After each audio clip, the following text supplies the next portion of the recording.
I just came back from a national sheriff's training in D.C. 3 days ago, 2 days ago. We were briefed by the FBI director, Ray, the director of the FBI, and several federal agencies. There's 3,300 sheriffs in the United States. The President of the United States refuses to meet with the sheriffs of the 3,300. We have a hierarchy. We have a president. We have a vice president. President of the United States refuses to meet with the sheriffs. He also refuses to meet with the police chiefs of the United States. They have a hierarchy also. He refuses to meet with them to talk about border issues or to talk about crime that's going on because of the border issue. We were also told by Mr. Ray, the FBI director, that there are more red flags going off now than before 9/11. Okay? When I say red flags, meaning people that are here in this country that are wanting to do harm to us. We were also explained we're bombing 2 countries right now. 2 countries. These people do not like us before this started. There's thousands of people here from other countries, 160 different countries. They're here not to be our friends. Some of them are coming because they're wanting to come here to the best country in the world, the way we see it. Some are coming here to do harm to us. And we were told by the FBI director, it's not a matter of if, it's a matter of when. We were also told 5 sheriffs went to Israel 5 weeks after the attack. The only thing that saved the Israelis, the government, was the local police. They were outgunned, outmanned. They came over. The Palestinians did. They came over. They killed, raped. The sheriffs were there. They talked to the police. The local police are what saved that country. You can't just call, even in Israel, you can't just call the military up and they're going to be there, okay? They went house to house, raping, killing. The Israeli police, when our guys got there, the sheriffs, said they just don't hate us. They hate you guys equally. And the same people that train them are the same people that train people to hate us. The FBI director said when 9/11 hit, there's more red flags now than then. So, and he said, these are people that want to kill us and do harm to us. Now, so you're wondering, I want everybody to know what I know. I can't tell you everything, but I want the public to know that we are in a terrible way right now. The United States, and I'm going to get to the local, the United States, we're on the defense. You can't be just defense and not have an offense. We have no offense. We're just defense. We're absorbing these attacks. We're in other countries. We're supplying them with weapons. We're supplying them with our treasure, our money, and we're not doing much back home.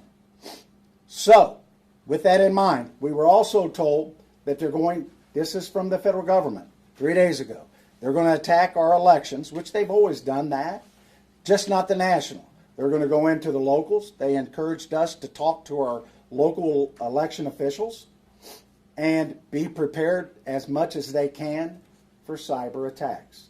Even locally, you have to be prepared. We've been told that, again, they're coming here to do harm to us, and even in Ohio or in the United States, we're not going to be able to call and ask for help from the federal government. They're going to be busy. The military's not coming, the National Guard. When 9/11 hit, it was all the police and the fire. And they were in total organized chaos. The military had the skies.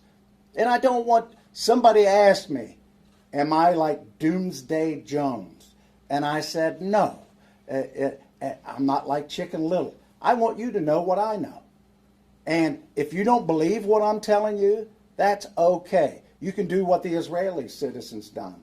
You can build a little safe house in your basement. And good luck. Now, getting to where we've been attacked here in Butler County. You're going to think, well, we've never been attacked. We have. The Russians attacked our system, our electronic system, our computer system. They hacked it.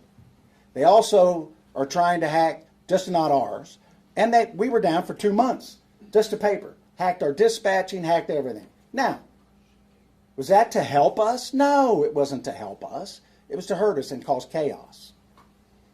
As we speak today, the Russians are still attacking our computer system, just like they're attacking most of yours. But I want the public to know this. The Chinese tried to attack our cyber system here in Butler County, which includes everything that we have, dispatching for police and fire, 5 times a day. I want to repeat that. 5 times a day. The Iranians are attacking our computer system and trying to hack it 3 times a day. I want to repeat that. 3 times a day. Now, are they doing that to help us and be our friends? No, they're not. They're trying to disrupt everything that we do. And this next election coming up, they're trying to do the same. So what we're doing here is we've got rifles in every police vehicle we have. We have what we call a go bag. We have extra magazines. And we're going to start training civilians. We've offered classes to train civilians. And we're going to start training civilians on what to do when disasters hit and emergencies hit. Naturally, we can't train the whole country. We can't train the whole county. We put this up online yesterday. It's full already. We can do like 30 people at a time. We're trying to get it, and the organization that is doing that is Texas A&M. They're coming here. The federal government's paying for it. They're going to train 30 civilians on what to do when disasters hit. 30 out of 400,000 people is not much. So we're trying to get more classes. Don't want to cause fear. Don't want to cause panic. But I want the public to be aware that you are under attack. And when they're attacking, they're trying to get our cyber system. We have a grid system. Butler County does. The whole United States. Hell, our grid system goes out when it gets hot. So, and our grid system is from the 1960s. And they're trying to attack our phone system. The Chinese are flying over with their little balloons. That's not to help us and help us do some weather direction. And all we're doing is we're on the defense. We're absorbing this. And these other countries that are attacking us overseas, it's a lot of drone attacks. Get into drones.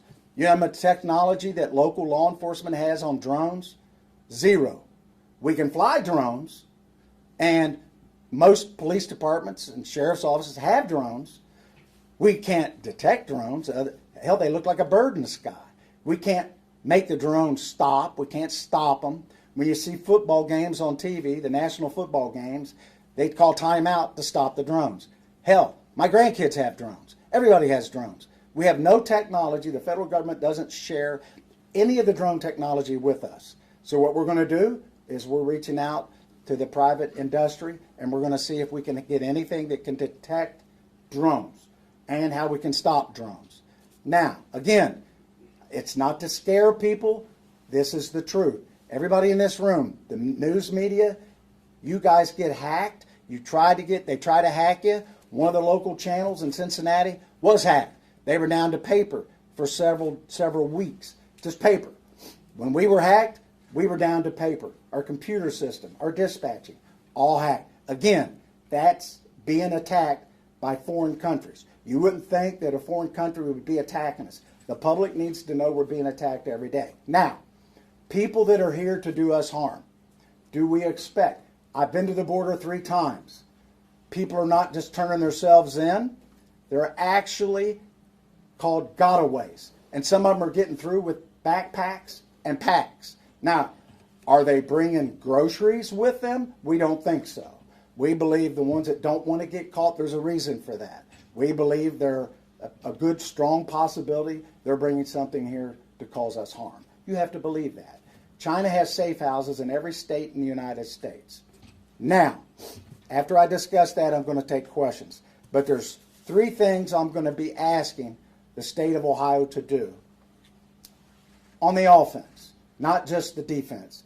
I've reached out to State Representative Sarah Crothers, and I've reached out to State Representative Cindy Abrams, 2 state representatives. And I've asked them I've instructed them, and you're going to receive a copy of it, that there's 3 things I'm asking the state to introduce legislation on. One is the northern border. You think that we don't have a border, but we do. We border Canada. So what happens is the border security have been pulled, a lot of them, a large portion of them, quite a few of them, to go to the southern border. So what happens when we do that? Drugs are coming back across more the northern border. People are coming across. Water and land. With that in mind, I want you to keep in mind, I'm asking that there be legislation introduced and that the governor appoint a task force to do interdiction on people and drugs coming in across our waterways and our borders into the state of Ohio. Texas has done some of the similar. So the fentanyl has decreased by 40% from Texas and moved over to Arizona. So it's coming across. I was told 5 and 8 pills that are coming across and into this country have fentanyl in them, the illegal pills. China helps the Mexican government with the fentanyl that comes into our country. Again, they're trying to help us out. They're our friends. 5,000 people die a year in Ohio, fentanyl poison. 100,000 die a year in the United States. Our government is doing nothing to stop it. We're on the defense. Number 1, that we have a border security task force. Number 2, I'm asking that the 2 state representatives introduce legislation that will also form a full-time, 24-hour-a-day cyber security, not part-time. Every department has their own. We don't communicate with anybody. If we're going to be attacked, which we're getting every day, I assume everybody is. I'm asking that these 2 state reps introduce legislation that we have one cyber security czar that's full-time, nonstop, 24 hours a day. They're attacking us all. Third, very important, I'm asking that legislation be introduced like in Texas, that if you're pulled over or stopped in the state of Ohio, that there be legislation, the law changed, that you can be charged with a state felony charge of being here illegally, and you can be arrested and charged. Those 3 things. Now, I come to you not to alarm you, but to arm you. I want you to know what's going on. None of this I've made up. This is being told to us, and the reason it's being told to us, because 9/11, they knew it was coming, and none of us knew. No communications with local law enforcement. We can't do anything with drones. We have drones, but we're going to. And we're going to do everything we can to protect our community, to keep our live squads, our fire, our dispatching. If you've ever lost your phone or your battery goes dead, everybody freaks out. Imagine if you can't use your cell phone. Now, again, they're getting into our cyber, and that's what our country, you can't pump gas without electricity. You can't pump water without electricity. So, they're doing this to us. These are the 3 things that I'm going to ask these state representatives. I've been in communication with them. You can reach out to them. They'll be waiting for the conversation. And this is just a beginning. And again, I've instructed my IT people to start looking at ways that we can detect drones and what we can do to stop drones. I don't know if there is any technology. Our government doesn't even have enough. Now, I will take questions at this point. Any questions you got? Yes, sir. Good morning, Sheriff Jones. Yes, sir. It's an honor to be in your presence today. If given the opportunity to talk to the president through your organization, the Sheriff's Association, what are some of the things you would like to talk to him about? The question was, what would I talk to the president about if I had an opportunity to meet with him? I would ask him to please close our borders, help us out. It's not, they're not staying in these border states where they're coming across. They're coming in. Every state is a border state. Please help us stop the Chinese from bringing this fentanyl through our border and stop all these cyber attacks. They're attacking us all. And we have nothing. We don't have any technology to stop it. We're on the defense. The FBI director said for every one person we have in our government, I want to repeat that, every one person we have in our government that deals in cyber, the Chinese have 50. 50 to 1. And I don't know what we're doing. I assume we're just on the defense. please help us. It starts with the border. We've got to have our border secure, and us in the interior of the United States, we need help. We've had people that are dying every day. Everybody in this room, everybody that's listening, has a friend or a family member that's died of fentanyl. Next question. What was the response like from Representative Abrams and Crothers when you talked to them? They were excited to do everything they can to introduce this legislation and maybe more. And I told them it was of the utmost importance. We need to get on the offense. And if our government's not going to stop it, we got to do it here in our country. We got in our county. I'm going to ask the Butler County Commissioners. Every department in our county and in Hamilton County, everybody has somebody that does cybersecurity. It's not 24 hours a day. They do it 24 hours a day. They have an incentive. They do it 24 hours a day, and they have hundreds of thousands of people attacking us every day. So I'm going to ask the Butler County Commissioners if they can get some kind of a task force or appoint one person that's in charge of this, and we all can get together and share information, how we can stop this. All we're doing is defense. We can't do offense from this level, but we can sure do defense. And it's just, if you throw the dart at the board enough, you'll hit a bullseye. And everybody here, everybody's being attacked cyberly, and it's not to help you. It's to cause you grief. It's to cause you not to be able to dispatch, and then they want money from you. They want a ransom.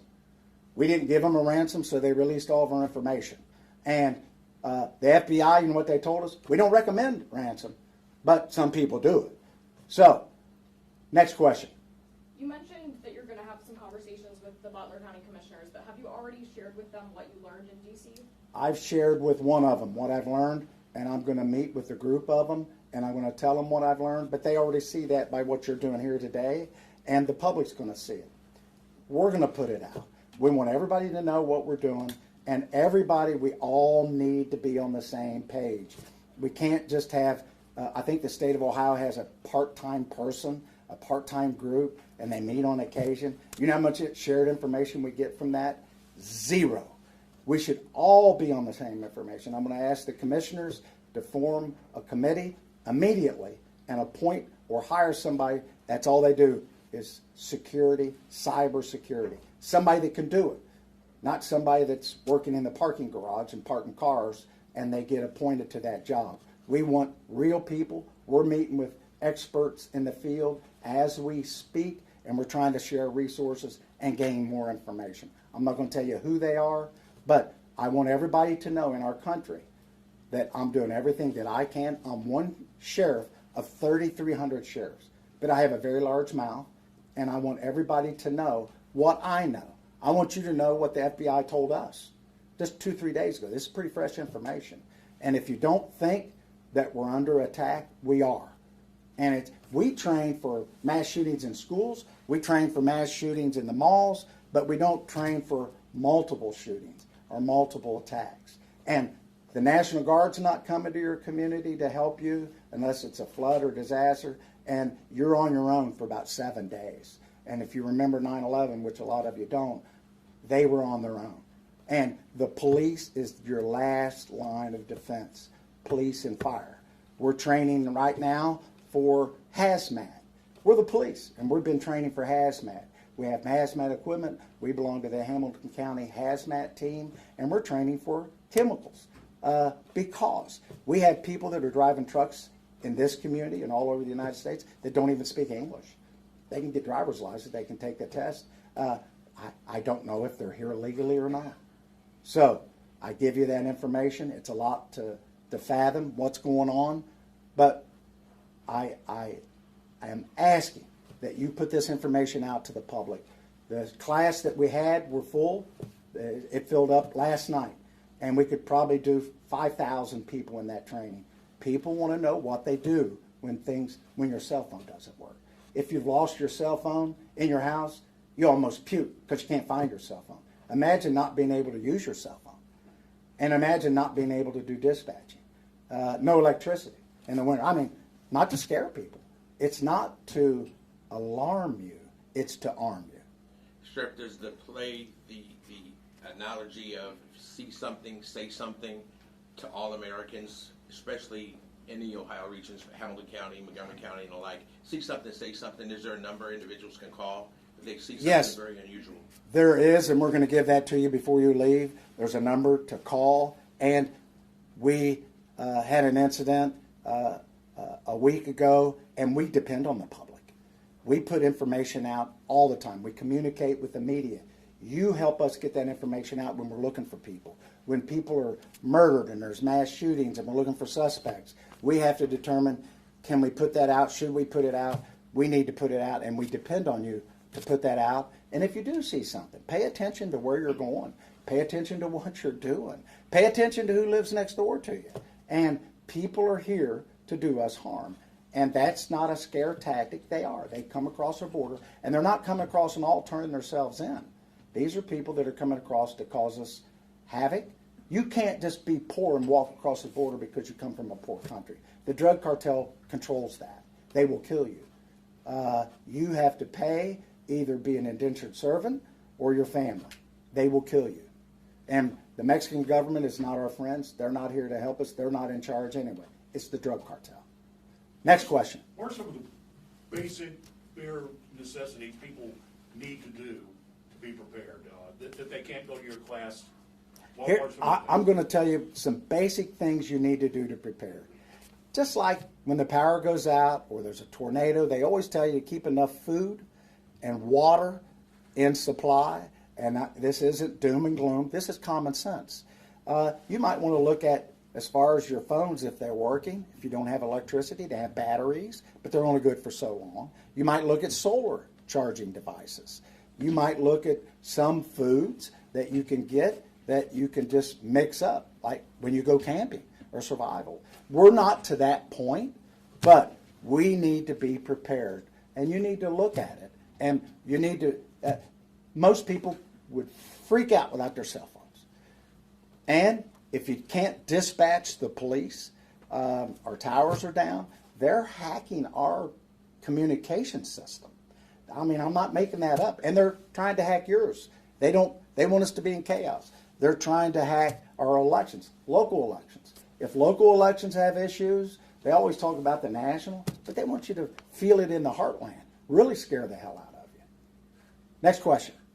You mentioned some of the training that your deputies are doing. Is there other additional training that you're looking to implement because of what you've learned? Yes, some of the training is the drone technology. We're trying to get that on our own because the government won't give it to us. So we're trying to get the technology there. We're looking at maybe squad training.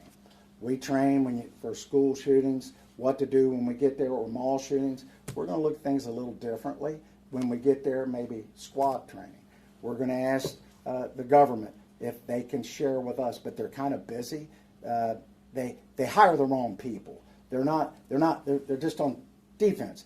They've hired like 35,000 IRS agents. Well, good for them. I guess they need more tax money. We need infrastructure help in our country. There's going to be an additional 100 million people in 25 years in the United States, almost a third of our population. We're not building bridges, highways, the infrastructure. We're not doing anything on our grids, nothing. So we're doing lots of training, and some of this is not my responsibility. I'm not in charge of the U.S. government. I'm not in charge of the state of Ohio. But these state representatives, we do a lot of things in our government, and we fight over silly things. They tried to do an impeachment on this Mayorkas, or however the hell you pronounce his name. And there's a lot of important things to do, and nothing happens if they do that anyway. All we do is fight over silly things. We need to get together and get some things done to protect our country, most importantly, for our safety. In Maslow's hierarchy of needs, if you went to school and you remember that, water, air, food, safety, right up at the top, in the top pyramid. And we are not abiding by those safety things. We are in defense, not one piece of offense. Our military is on defense. We're absorbing drone attacks, and before we attack back, we call them and tell them, hey, we're going to be there in about a week. You might want to empty your warehouse out. We need help here locally. You do, we do. That concludes the press conference at this time. We'll take any questions or anything anybody needs after it's over. Thank you very much.